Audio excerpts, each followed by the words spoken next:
પાદરા તાલુકાના મુજપુર ગામેથી પસાર થતી મહીસાગર નદી કિનારે છેલ્લા ઘણા સમયથી ખનિજ માફિયાઓ રેતીનું ખનન કરી રહ્યા હતા।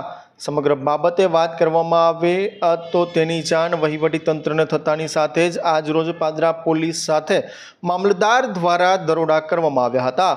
જેમાં વાત કરીએ તો 4 જેટલા ડમ્પરો મામલતદાર તેમજ પોલીસ દ્વારા કબજે કરવામાં આવ્યા છે, જેમાં એક હિટાચી મશીન પણ કબજો મેળવી લેવાયો છે।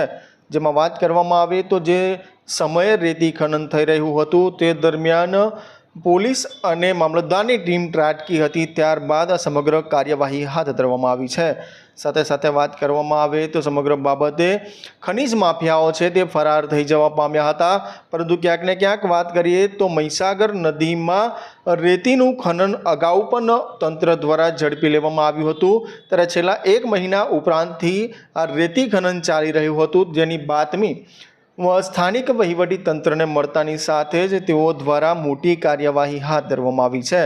પરંતુ ક્યાંક ને ક્યાંક જોવા જઈએ તો મહીસાગર નદીમાં ખનન કરતા જે ખનિજ માફિયાઓ છે તેઓ સામે કડક કાર્યવાહી કરવાની લોકો માંગ કરી રહ્યા છે।